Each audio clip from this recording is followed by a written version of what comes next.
close our eyes. Sit comfortably.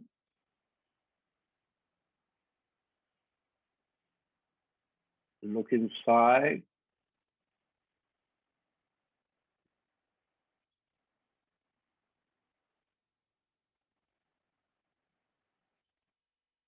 And bring your attention, bring your awareness to whatever is the strongest thing.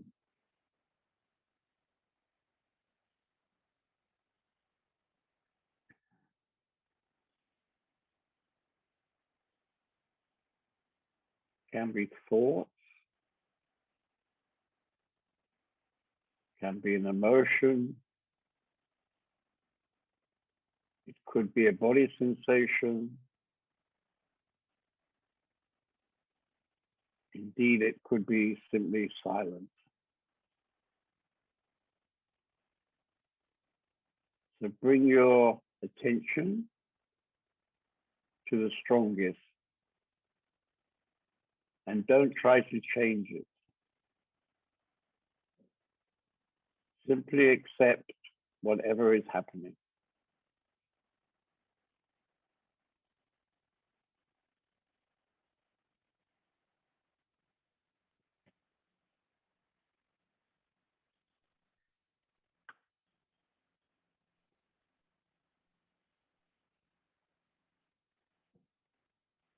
Okay, so when you're ready, come back into your room, open your eyes, come back to the Zoom.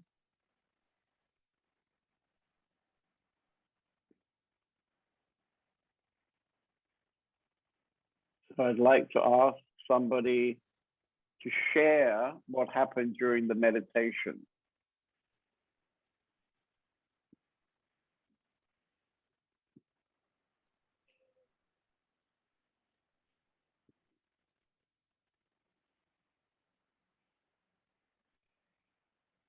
I nearly always start with Lakshmi, but she doesn't seem to be here tonight.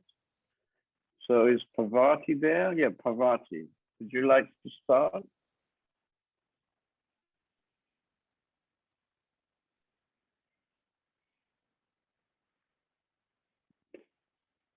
Om, can you release Parvati? She's just above you. Parvati, can you click on the blue button on the screen to make the microphone on?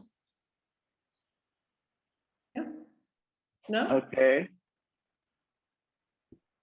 So what happened for you, Parvati, in the meditation? At the beginning, there were some thoughts about the meal on Whitsun.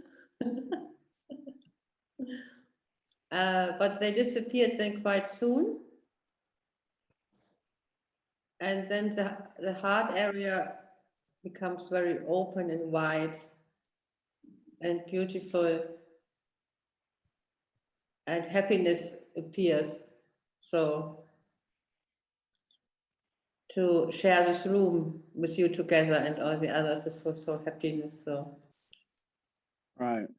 Yeah, there's something very beautiful. I don't know if you set your computer, you can set it for a grid of about 25 faces. I must say it's very beautiful to see so many different faces. So I'm going to ask Jenny, would you like to come into the meeting? I'm not sure if we know each other.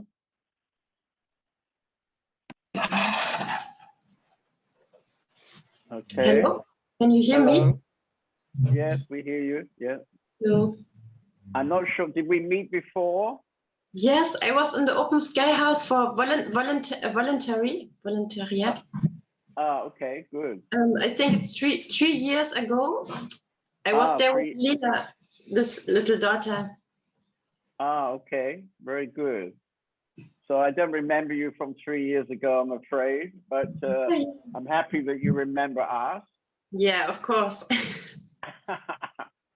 And what happened for you during the meditation? In the beginning, the strongest thing was the seat I was sitting on, and after I was feeling little pressure in my belly. And then suddenly the third eye start shaking, and I was feeling some bliss through my body and vibration in my brain. And then I was very happy. Right, good. Okay. It's interesting that happiness comes when we are without thought, without the mind. When we're, as Bhagavati said, when she was in the heart, then she came into happiness, and you're experiencing your happiness from a slightly different point. But when we become empty of thoughts, then we can come into happiness. We do come into happiness. Okay, very nice to meet you. Don't wait another 3 years. Come and visit us. Yeah. I would like to come soon.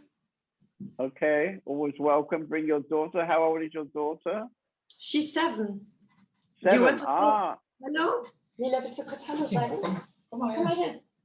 She's She's shy. Okay, Hello. very nice. Hello, daughter. Maybe you don't know Jenny, but I have 2 little girls of 5 years old. Here's one of them. Oh yeah, it's twins, huh? Huh? Twins, yeah. And this next weekend, we have at the moment 6 young children in the house.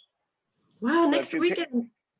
if you can come quickly, you come this next weekend. We're going to have a kind of special kids seminar room with all kind of adventures. Ja. Möchtest du nächstes Wochenende dahin? Wir haben ein Kinderseminarraum mit Abenteuer spezielle. Yeah? Yeah, we would like to come. Okay, good. We asked this person, this Radha is the best one. Write to Radha. Yeah. Okay, I try. Yeah. Okay, good. Okay, lovely. Nice to see you. Yeah. Thank you. Okay, so who else would like to offer their somebody I don't really know so well, maybe, or I didn't meet before? Stephanie, have I met you before? Would you like to come through, Stephanie? Hello. I don't want to come Hello. through. We have met a fortnight ago, I think. Okay. On the last satsang meeting. Yes. Okay, good. Okay, well, I won't bother you.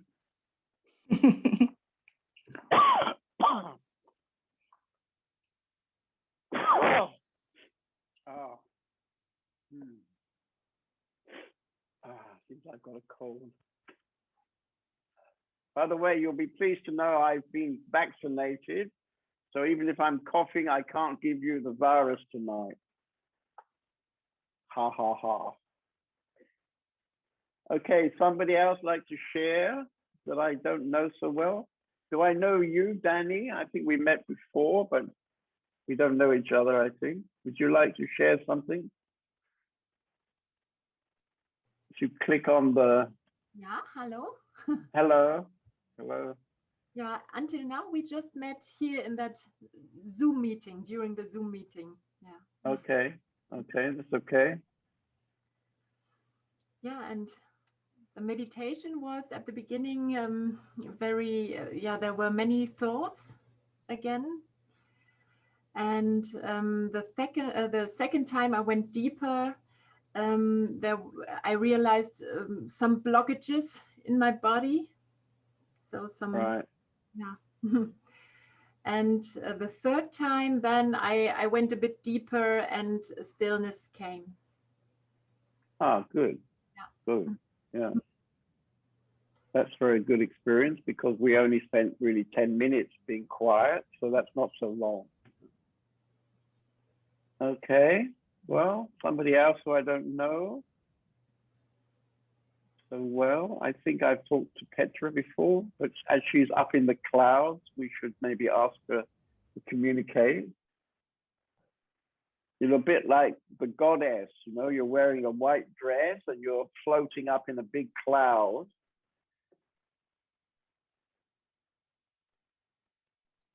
Can you open up her sound? It seems not working. Petra, can you try? She's talking, but Yeah. now we hear you. Yeah. At the beginning, there were thoughts in my head. And then I started to feel my heartbeat going Okay. back to thoughts, which increased again my heartbeat. And because the thoughts were about my boyfriend and us taking part in a Zen seminar, maybe or not. And then my thoughts came again, and I was wondering, thinking again, then I felt my heart beat again. That was Okay. all of So, that. so the lesson is don't think, yeah?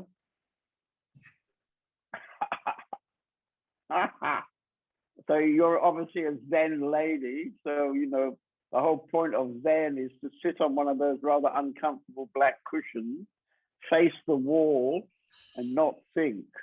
Okay, Is that right? that's probably perfect. And then the guy running it, he comes and taps you on the shoulder or maybe on the head, yeah? Okay, good. Okay, lovely. So, okay, maybe one more person. Somebody who doesn't usually volunteer themselves, like Deanne, do you think I might choose you? I am. I'm on, Deanne lives in the house with me, in the community with me, and in the last day or two, I'm on his case. And so part of it is now encouraging him to say something. Yeah, I was sitting here. I felt my body. There was a little bit pain in my neck. Ja. Kannst du deinen Ton ausmachen?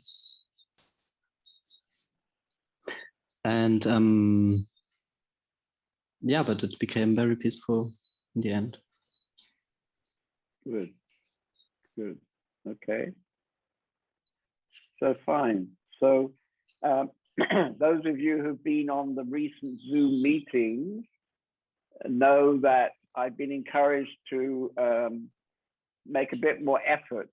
Instead of just coming on to the Zoom, I now have to do some homework and I have to come up with a title.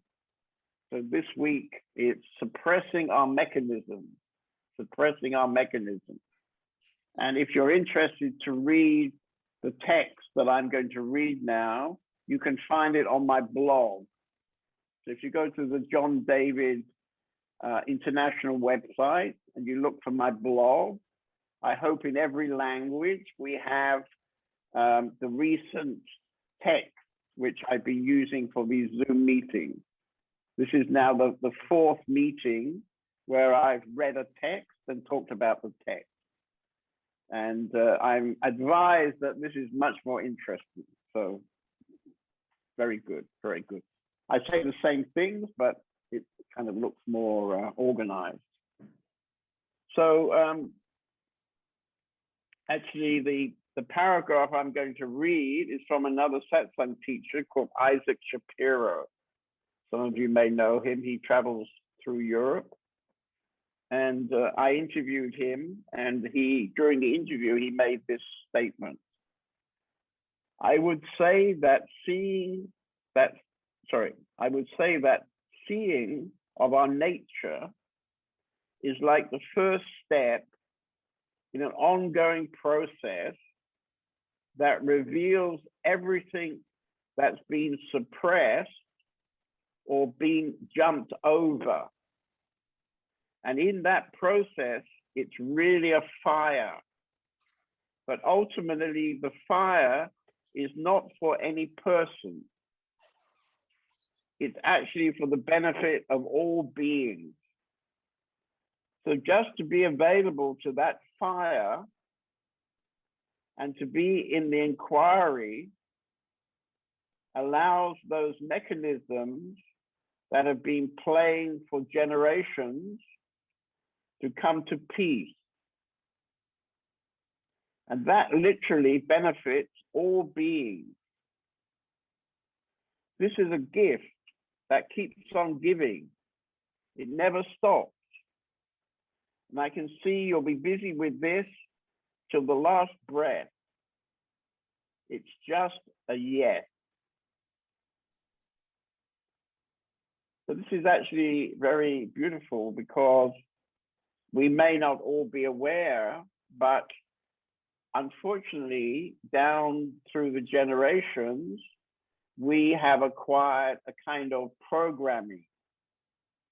So if you think about something that your mother was very keen on, like, you know, she wanted you to keep your face clean. And maybe her mother, your grandmother, she was also somebody who liked to keep you clean. And then her mother, your great grandmother, she was also very keen on cleanliness. And so this idea, this structure of cleanliness is passed down through the generations. So if you, as a conscious, spiritual, divine being, want to look at this issue of having a clean face, then you are actually cutting this generations of this programming just going on to the next generation. And this is why Isaac says that this is not really personal, it's for the benefit of all beings.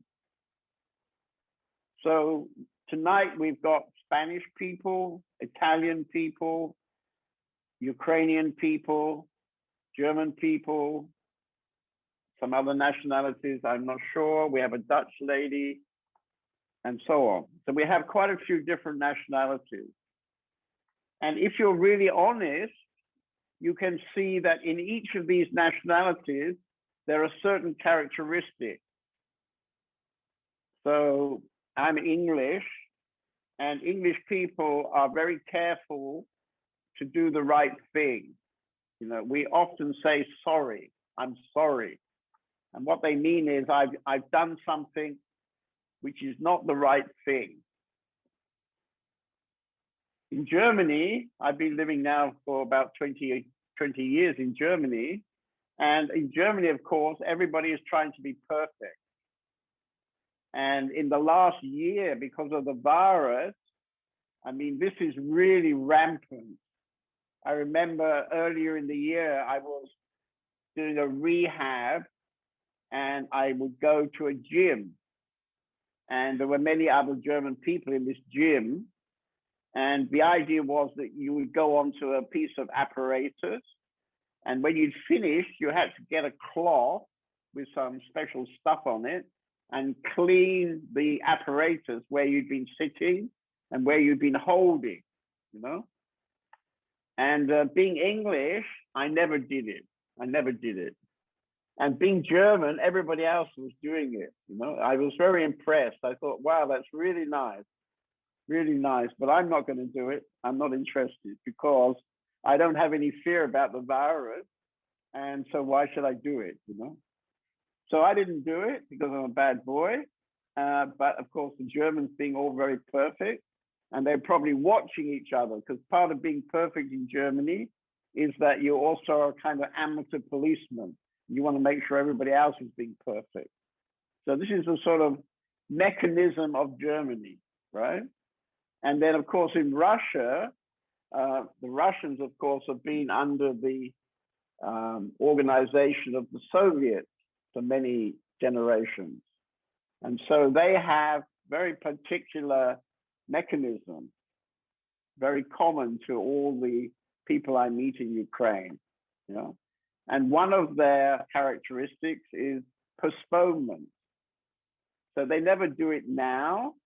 They will always do it later. Whatever you say, let's do it tomorrow. Let's do it next week.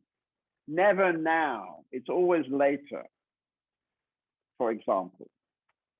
And then in Spain, right, the Spanish, what about the Spanish? It's very important if you're Spanish that you have fun. So the Spanish, they love to talk. You see, they love to talk about. So they don't really get on the point.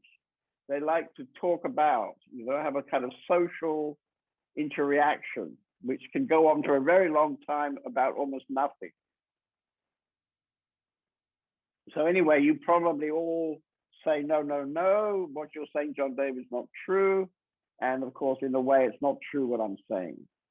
But if you're really honest and if you really investigate yourself, you can see your own programming, not just from the country, the culture of your particular country, from the religion of your country, but you can also see how mummy has programmed you, how daddy has programmed you, how your big sister or your little brother, how those people who were close in your life, and maybe on top of that, your kind of social situation, your physical situation, has programmed your life. And unfortunately, one of the strong elements of society is that society doesn't really encourage you to be as you are, who you are. It doesn't really want you to be who you are. But society wants you to act in a common way of that particular society. So the society is programming the people in the society as a kind of intelligent sheep. You have to follow the accepted mechanisms, you see. And these mechanisms are not necessarily talked about. These mechanisms are hanging in the air. They're in the water we drink, you see. So without even it being expressed, as we grow up, we learn what is expected, how we're supposed to behave, what we're supposed to think, how we're supposed to think, when we're supposed to talk, when we're supposed to stay quiet, and so on and so on and so on. And you can get in touch with these mechanisms, you see. It's a kind of programming. And of course, as a human being, we're also very attached to the idea that we're free. We're absolutely free. But of course, this is completely not true. You only have to look at your own mother and to see how similar you are to your mother, that you have similar ideas, similar behaviors. Look at your father, see how you have familiar behaviors to your father, similar ideas, and so on and so on. See? So this is very, very subtle, but it has a big effect in your daily life, because instead of living as a free human being, living as you really are from a deep place inside you, most human beings are living from their conditioned mind, which is programmed. And you maybe don't even know your mind is programmed. But of course, if you start to become more aware, it's very easy to see, in fact, how you've been programmed. And one of the things we're very much aware of in our community is to be a mirror for each other. So we are living together, about 20 people, and we work together, we play together, we eat together, and we are very strong mirrors then for each other, because we somehow would like to deal with these mechanisms. We would like to see the mechanisms that hold us. I mentioned just before how I'm very lucky, as you can see, I'm a very old guy, and I've got these 2 5-year-old girls in my life. And they've come into my life as my final teachers. So every day they show me the mechanisms that are still hanging around, you see? And they're so free, they're so spontaneous, they're so innocent. And if I say to them, what did you do in the morning today? The morning? They look at me like I'm mad. The morning? That's already past. You're interested in the morning? We don't remember what happened in the morning. We're interested in what's happening now. So I can never get them to talk about. I pick them up in the kindergarten and I try to find out if they've been, dancing or singing songs. What have they been doing? They just tell me nothing. We didn't do anything, you see? But actually, it's not true. They were busy every moment for hours. They were completely busy with their friends, with the whole group, very actively. But if I ask them, what did you do? They look at me like I'm crazy. You want to know what we did an hour ago, 3 hours ago, this morning? They're completely not interested, you see, because why would they be interested? They're interested in now, you see. And as we grow up, we lose this spontaneous behavior. We lose this innocence. And we lose this nowness, what you can call presence. Unfortunately, our conditioning, our programming takes that away from us. You very rarely meet older people who have this innocent spontaneity. And so what Isaac is saying is that if we become aware enough, we can watch and see these mechanisms. We can also call them structures of the mind or mechanisms of the mind. We can see these patterns that are running inside us. And we can see them in reflection to friends or in somebody we're in a close relationship with. We can see them in reflection to our family, people who are older than us. And if you're very, very honest, you see that these are holding you in a behavior which is not really natural. It's not really spontaneous. It's not really innocent.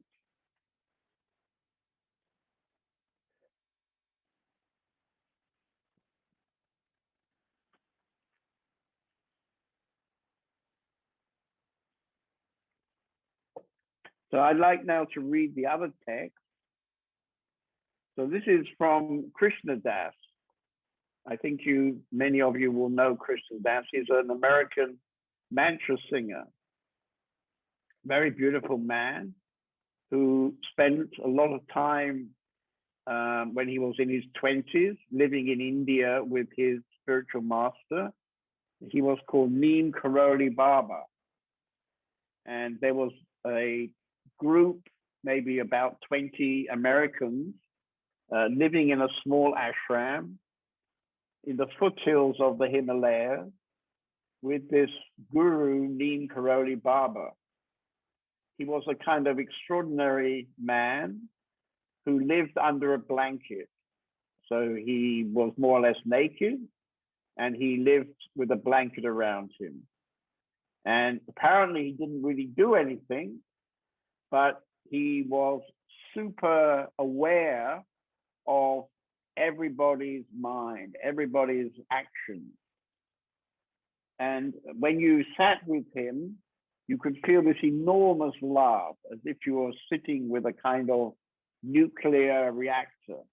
So in one way, he was a funny old man sitting under a blanket on an Indian bed. They call it a tucket.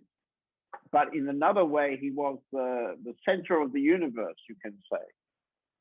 So this quote is from Krishna Das. He spent probably about 10 years in that little ashram with Neem Karoli Baba. And his mother came to visit. So she would have been an older woman. She would have been probably around in her 50s. My mother had been visiting me when I stayed with Neem Karoli Baba. On the last day, we're about to get in the car and drive to Delhi. She would have been flying back to America. Neem Karoli Baba was sitting on his tucket, that's the Indian bed. Wherever he sat, it felt like the center of the universe.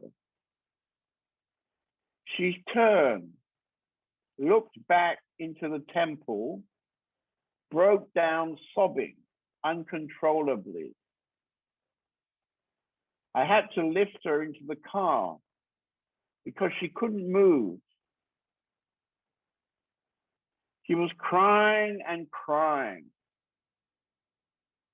That's the moment that most of us have had, where all the pretense of your life, who you think you are, crumble, and you feel that love in your heart for the first time.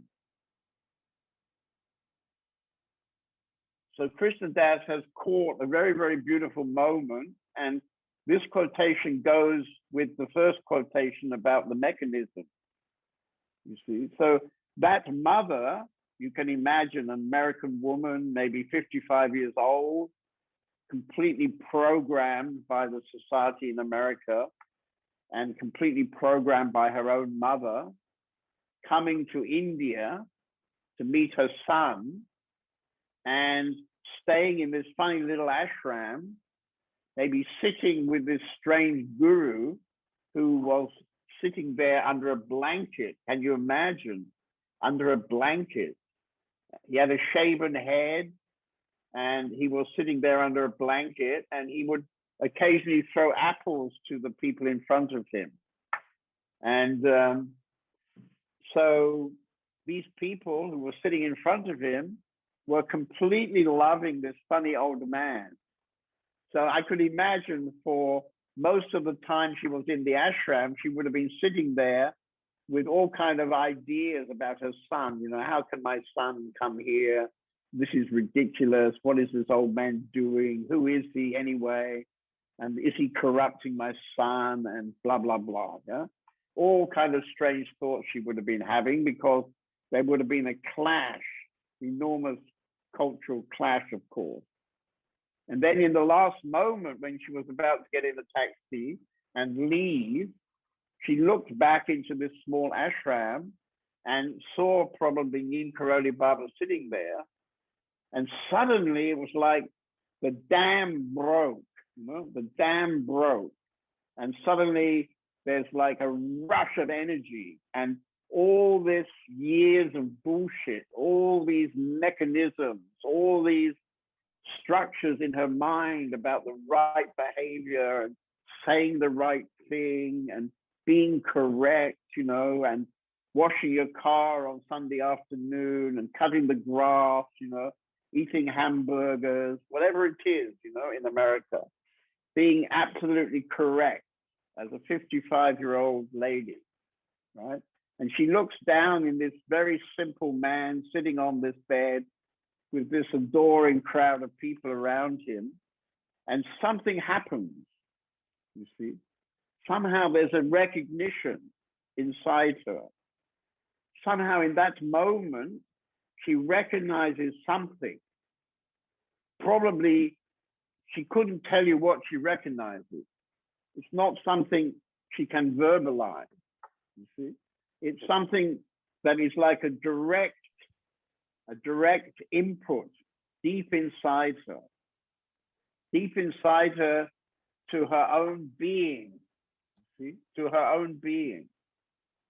So something has touched her own being, you see. No longer can she hold this situation in the mechanisms of her mind, in the structures of her mind. And so in that moment, suddenly her heart is completely touched, and she starts to cry so strongly that she can't even move. Her son has to lift her into the car, right? This is very, very beautiful, actually. So physically, she can't function, but this is a moment when, if you like, maybe only for a small moment, it may carry on, but it may only be a small moment, when suddenly she feels completely at home, completely real. Maybe for the first time in her life, she feels something inside her which is real. And then she cries. She can't help to cry. I personally call this tears of joy, tears of joy. So you cry because you're so deeply touched, because suddenly you come in contact with your true nature. And your true nature is not the mechanisms of the mind. This is a kind of programming. This is a kind of robot nature. But the true being is deeper inside us. And in certain moments, we can access that deeper being. And when we access this deeper being, many amazing things suddenly happen. For example, we feel very, very much at home, a kind of feeling of being nurtured at home, like we're at home. That kind of feeling, you know, very familiar, very comfortable, very relaxed. And this feeling of home is in fact a way of expressing our true nature. And this true nature is always there inside you. And for most people, this true nature is hard to access, because on top of this true nature, we have these mechanisms. They're a bit like clouds in the blue sky. In a sunny afternoon, you look up at the sky is blue, and then there are clouds passing by. And these clouds are a little bit like the mechanisms of your mind. And if there are many, many clouds, then you can't see the blue sky. The blue sky is always there, it's always present. You can't access the blue sky because you're so much, how can I say, you're so much separated by the clouds that are passing by.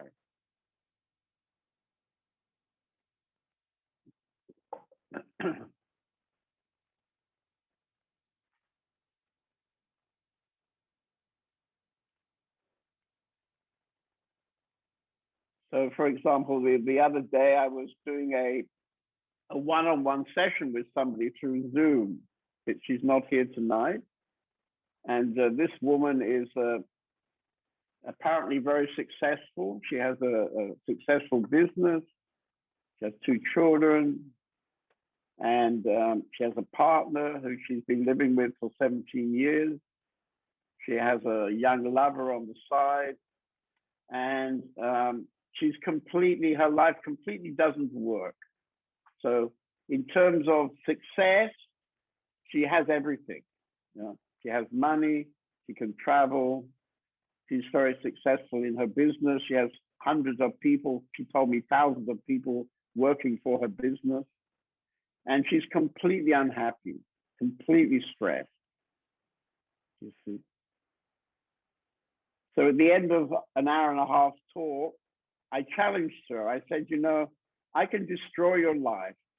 I completely destroy your life. If you come to work with me, I will destroy your life. And out of this destruction, I will then rebuild your life from inside you. So this is what you have to do. If you really want to discover home, if you really want to discover who you are, and if you want to live who you are, first, you have to destroy all the bullshit. If you don't destroy the bullshit, then how can you possibly access what is true? I don't know if I'm going to see that lady again, because probably as a successful business lady, she probably won't want me to destroy her life. Her life's not working. She lives with a man. She said we spend 2 minutes together every day. We haven't been intimate since we had our children 5 years ago. You see, this is how many people are living. They're living a completely false life. It's like a how can I say, a shell. They're living a shell life. On the outside, everything looks fine. And when they go inside, they feel a total desolation, completely desolate inside. They keep up appearances because everybody else is keeping up appearances. They're afraid. We are always afraid to really find out what is real. We're afraid there may be some horrible monsters inside us. Probably there are a few. But essentially, everybody is amazing inside. The essence of every single human being is love, what I might call authentic love. Not I love you love. That's another kind of love. I don't know, maybe not even love. But love is your essence. So nobody needs to be afraid to go on this journey inside. Because when you go on this journey, in the end of the journey, you come to who you really are. And this is so beautiful, amazingly beautiful.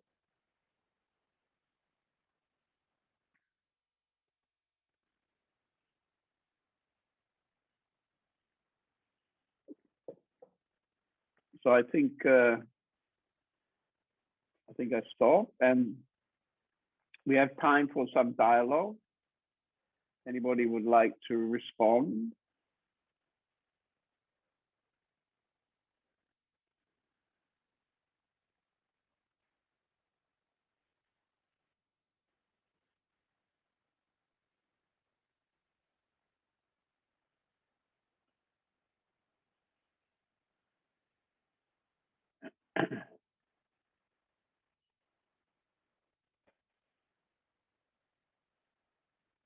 I see we've collected somebody called Jan. Would you like to dialogue with me? He just showed up, I think.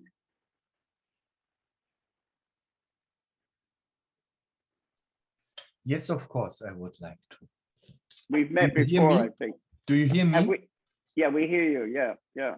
I think I met you before, did I? We talked on Zoom TV about a month ago, and then I said I would come to Open Sky House the next day. And the next day I saw you and I greeted you and you greeted me back. But had you shown that you don't recognize me, I would have told you that we talked on Zoom. Right, right. Well, unfortunately, I'm meeting a lot of people, and somehow I have to. It's like it is, you know. It's not for me. It's not so personal. But if you spend more time, I'm sure we would have time then to pass by each other in a different way.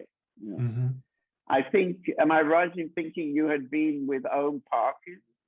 Yes, and I still consider him my teacher, but I'm interested in Open Sky House because I feel very much drawn to the Sangha.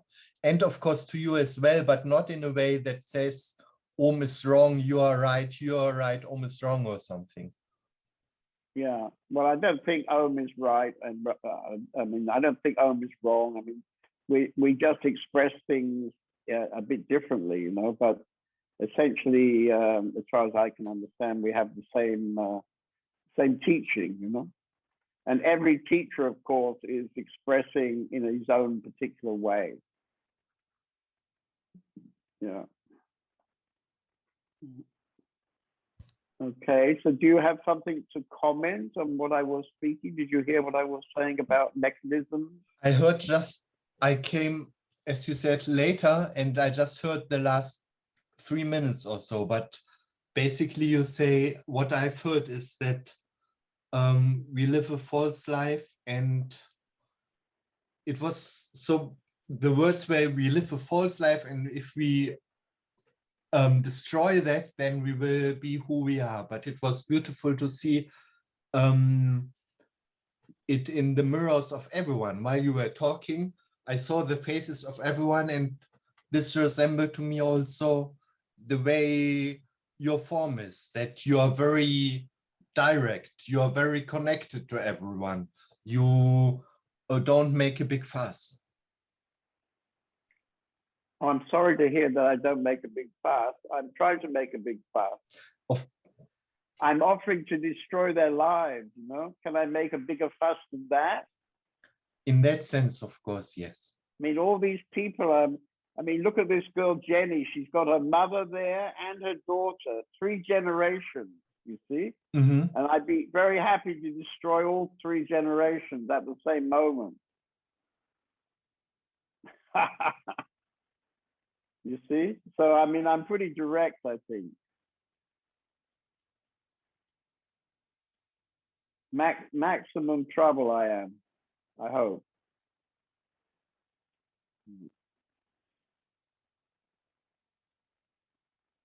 Okay, somebody else? I don't know, we have some people. Is Nicole there? You've been staring at me already since a long time, but you never seem to move. You're very still lady, or perhaps you've got a photograph, I don't know. It's a photograph. This is my video now. Hello, hi. I'm a bit shy, so I'm just listening, but thank you. You're so shy. Yeah. Really? Are you English? Yeah, I'm from London. Oh, there you are. You see, the typical English lady here. She's already saying sorry for herself. She's hardly focused. You've got a very beautiful picture, so I don't think you need to be shy. Thank you. And a beautiful Thank you. Okay. Have I'm we just met? listening. Have we met before? We have a couple of years ago. I think we did a one-to-one session on Zoom or Skype or something, and Okay. I've been on 1 or 2 satsangs since then as well. Okay. Okay. So you're almost due for a visit here, I think, after 2 years. I would love to come. At the moment, we can't travel from the UK to any of the countries you are in. I did actually look at some of your events today, but not right now. No, that's not true. You can come here now. You can fly to Germany. Really? I checked today. English opened up yesterday, so you can fly here. You have to go into a personal retreat for 10 days when you go back, and I think you need to do a test. You know. Okay. But yeah, it's not maybe. it's not a big deal. I've been doing that for the whole year. You know, I've had so many tests that my arm is kind of like full of holes. Yeah, I think it's because I would have to isolate for 10 days on the way back, and it would be difficult with work. Okay, well, you're obviously a good girl, you see. Anyway, when all is finished, you can come and do stuff. You know? You got a good excuse now, but anyway, later. Yeah, thank you. It's lovely to be here though on Zoom.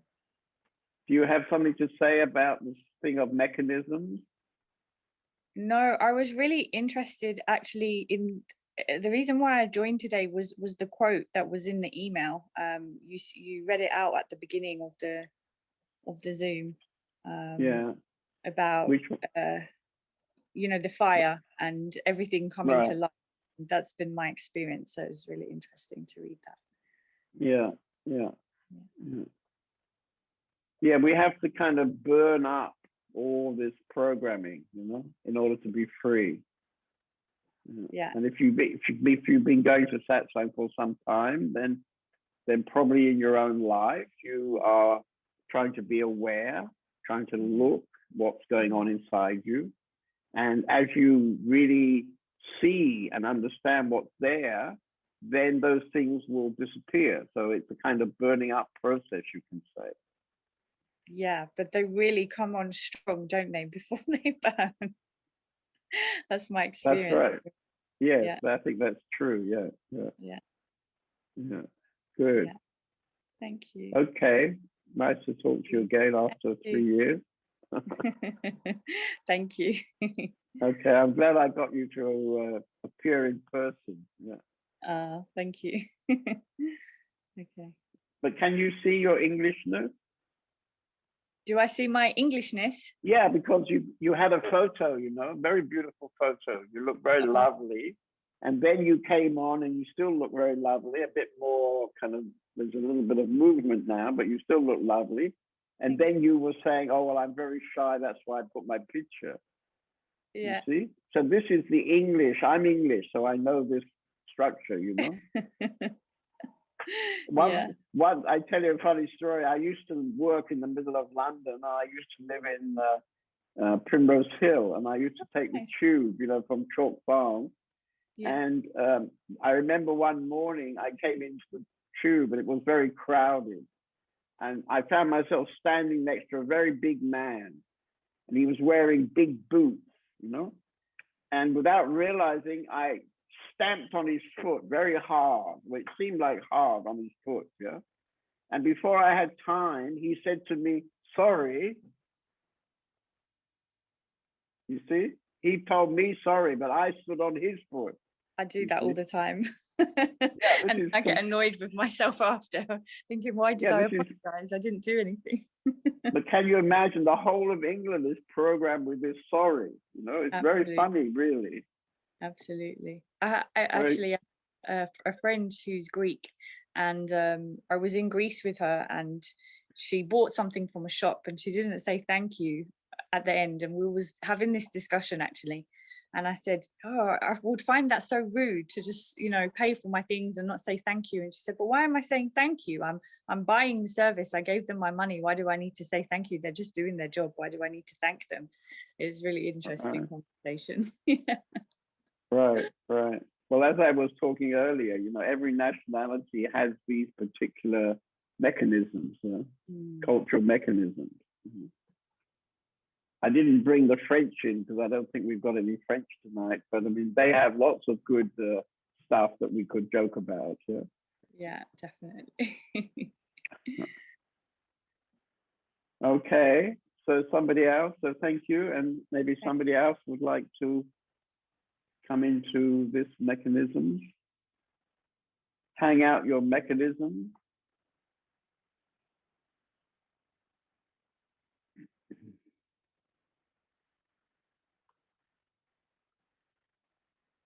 Maybe we should ask Maha. Maha, you've got probably a few mechanisms. Where is she gone? I clipped her away. Let's see if I'm I can here. get it. Hi. Oh, there you're down in the corner. Okay, so Yeah. Maha is a therapist. So she sits and listens to all these stories all day long. Yeah. So have you accumulated a few mechanisms, or are you emptying yourself of your mechanisms? I never thought of the different mechanisms.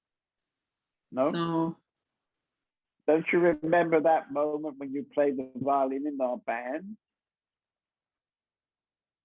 Do you remember that? yeah, sure. Do you remember how I put my finger on a certain kind of mechanism?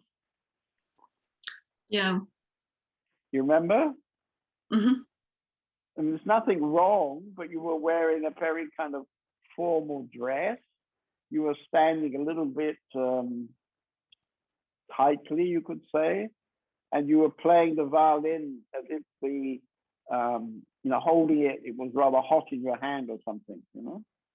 You remember? Mm. So this is a good example of a mechanism, you know, because what you were acting out in that moment for me was probably something you got from, I don't know, either your violin teacher or your mother, or I don't know, the German culture even, you know. Maybe you didn't see it. Maybe you took it personally, what I was saying to you, but this is a typical kind of mechanism that came out when you were playing the violin in the band. Mm. Yeah, first I took it personally, and then I could see the mechanism behind it. And Right. now I try to change it and yeah, don't be so tight. I mean, it basically, if you don't really need to try to change it, it will change itself if you have an awareness about it. Because if you're playing a violin in rather a sort of tight way, then if you really see that, and you then see that that's because your violin teacher was somehow, you know, Japanese. rather Japanese. Well, they are Japanese. They want to be perfect too. You know, they're more perfect than Germans. Yeah. So, you know, with a Japanese violin teacher trying to teach you to be perfect, because actually the violin is not actually a Japanese instrument. You know, they got the violins from the West. they have other kinds of instruments. But of course, Japan is always taking stuff from other cultures and bringing it into their own culture. So probably she was overly correct in the way she was teaching you, and you pick this mechanism up, and now you also teach like a Japanese lady who's, you know, picked up this mechanism. Yeah, and when it's you always become- my, yeah. It's not really personal. It's not, I mean, you can do it like you do it. It doesn't really matter. There's no correct way. But when you see the mechanism, there is a possibility you can start playing the violin from a much deeper place inside you. And people can, when you play, people feel that your playing comes from a deep place inside you, which is completely unique to you. Completely unique. You see? Yeah. Be as you are, be as you really are. That's why Krishna Das was telling how his mother suddenly collapsed into tears, because suddenly all the pretending in her life, suddenly it all fell away, because suddenly she was so touched with what was real. It happened without any idea to make it happen. It just happened because of the power of that moment, you can say. Mm. Yeah, and I always have the problem that I think I disturb other people, and so I try to be very calm and don't show myself. Yeah, but if you're standing in the middle of a band playing the violin, you have to disturb everybody. That's the whole idea, you know. We want you to disturb us, you know, in a nice way, try. of course, in a nice way, you know. I will try next weekend. Yeah, bring your violin. Yeah, bring your violin. Yeah, we have a big crowd of people coming actually next weekend. Yeah. Maybe it's a good moment for me to say something, because we're meeting on Friday evening at 7 o'clock for dinner. And we have all day Saturday and all day Sunday and all day Monday until the evening on Monday. So we have 3 days together. We're about 30 people, and we can take a few more people. We will give everybody a test, a virus test when you come in. We've done this several times before. It's completely safe. And as I was saying to Jenny, you can bring children, because we've got probably 6 children. We'll have a special program for them. Everybody's welcome. And during this weekend, we will spend Sunday doing a certain, how can I say, it's a certain structure, a certain mechanism, a certain, I don't know what I call it. I've forgotten. What do I call it? Anyway, it's a kind of experiment in which you can see your mechanism. And out of that seeing, there is the possibility that you meet this moment that Krishna Das is describing, that you suddenly see the possibility of being who you are. Because if you want to be real, you have to be who you are, not who somebody else wanted you to be. This conditioning is all about what other people wanted. We don't need to condition ourselves, because when something happens, it happens. For example, my little girls, they're looking forward to Friday night, because Marco is going to bring his kids, and they're very good friends. So today they said, you know, when is Marco's kids coming? I said, in 3 or 4 days they're coming. And then she said, is that a long time? You see, so it's 3 or 4 days. She's got no concept of 3 or 4 days, you see. Doesn't mean anything, doesn't mean anything. She has no way of getting a sense of 3 or 4 days. So then she asked me, is that a long time? You see? And even if I say, yes, it's a long time, she doesn't really have any sense of what a long time is either. You see, but then she smiles and says something like good, you know, good or not, you see. This is so beautiful if you understand, because this is an empty mind. This is a mind without any concept. You know, when you, as an adult, when I would say, oh, they're coming on Friday, then you immediately, you know, today's, what is it today? Tuesday. So Tuesday to Friday, we know exactly that's a few days. It's not so long, not so short. We have all kinds of ideas about this amount of time, you see? But a little kid, they don't care a shit about that. They don't have any way to touch it. They can't touch it.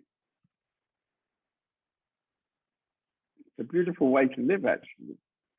To live without any real sense of time. I remember in one of our retreats some years ago, we changed everybody's watch. We gave everybody a sticker, and on this sticker, guess what it said? Now. So we played this game, you know, every moment was now. And this is how little kids actually live.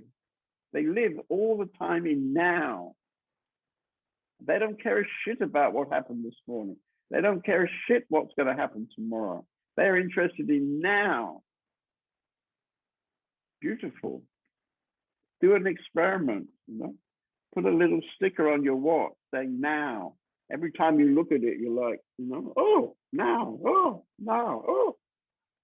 And see how that affects you, because it's very beautiful when you discover how it's possible to be present. You see, it's possible to live your life in every moment, being present in that moment. We tend to live our life in such a way that we're in the past, mostly in the past.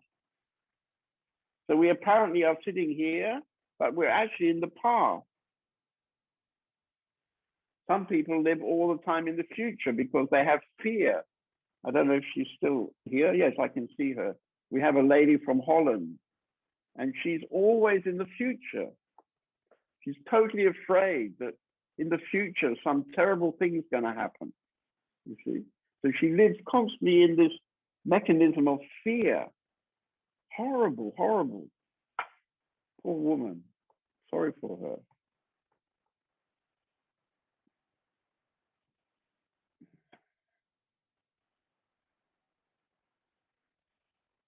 So on my screen, it says your disk is almost full. I see I've got 5 more minutes. My disk is almost full. Somebody else like to come in on this meeting?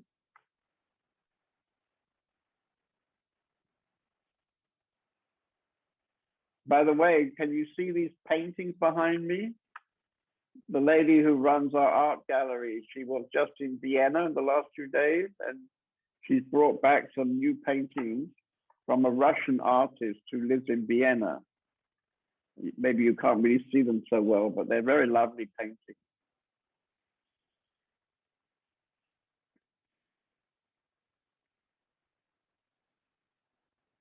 Okay, so anybody else?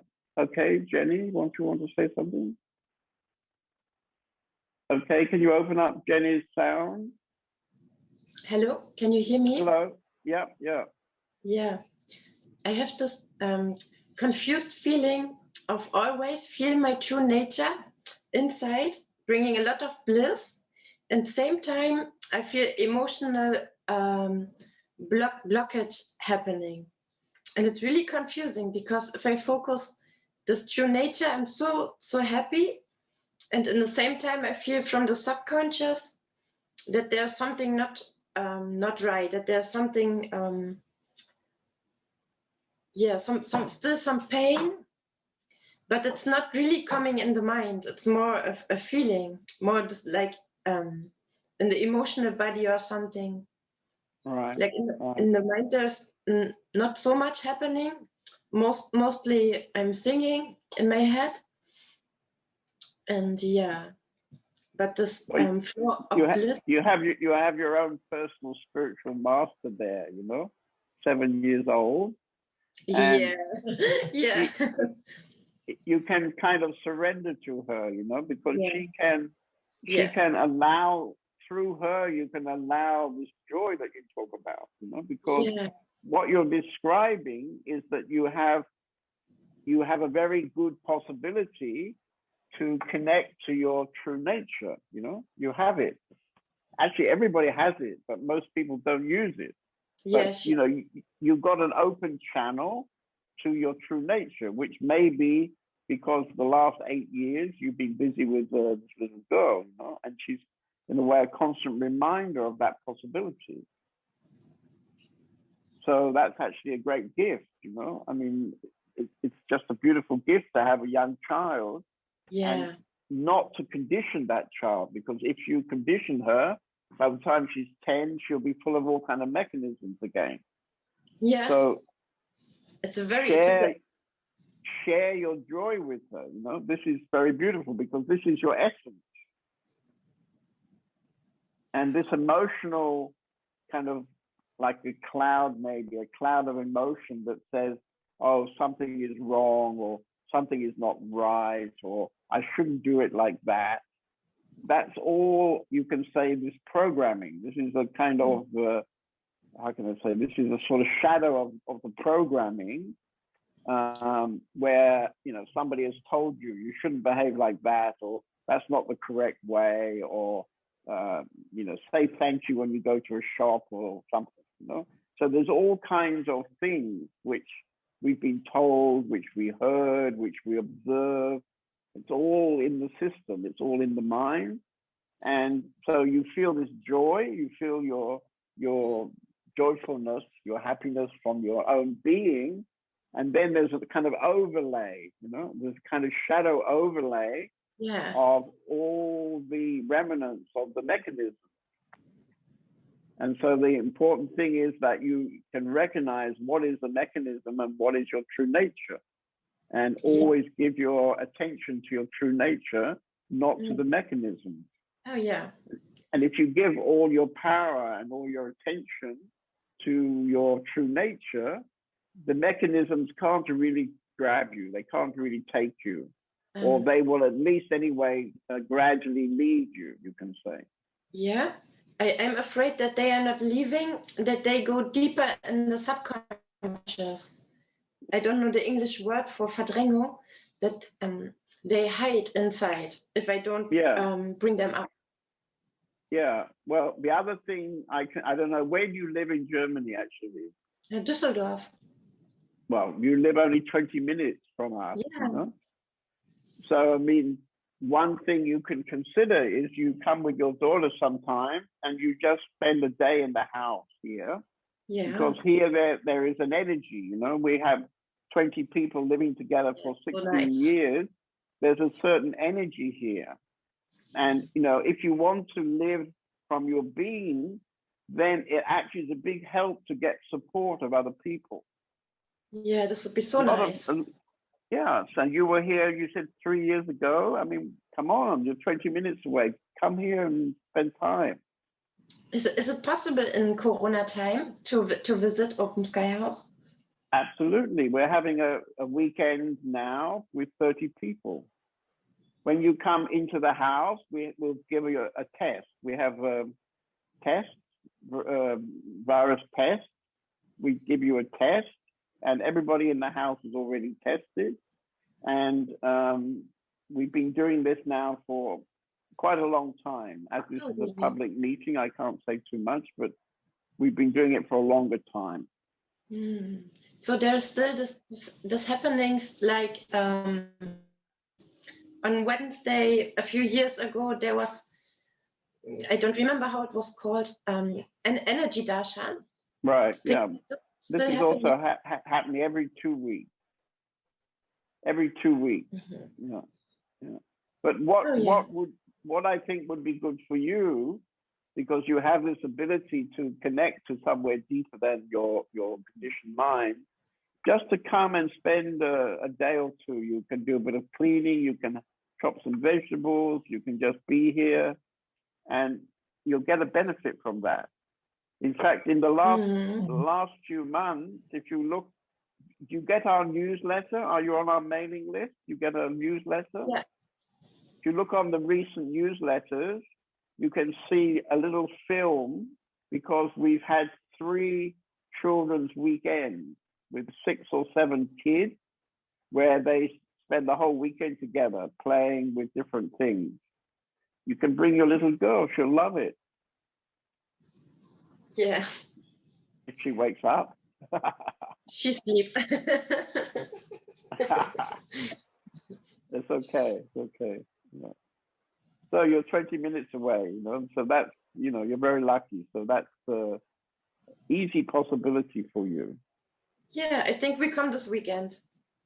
Okay, so contact with Radha and she can arrange it for you. Yeah. Okay. Good. Okay, Good. lovely. Okay, so we're about to finish.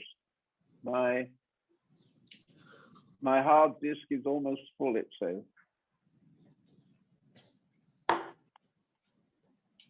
Anybody else before we go? And if you're interested, you can read this text on my blog. And I'm sure Rajen is going to organize it to be translated into Italian, Spanish, Russian, and so on. So the one we use next week, we'll also have it on next week. I think I don't have a meeting, but the week after I have a meeting, 2 weeks time. And after the next meeting in 2 weeks time, I will be having a meeting every week. 1 week it'll be on Tuesday and 1 week on Thursday, alternate weeks. The idea being that some people are busy on Tuesdays and they can be free on Thursday. So we'll do alternative weeks. Anybody want a final word before I say goodbye? So thank you to the translators. Pedro has been translating into Spanish. Thank you, Pedro. And Arjuna up in the corner there, he's been translating into Russian for the Ukrainians. I can't see Indira, but she's probably somewhere. Where is she? Is she there? Are you translating into German, Owen?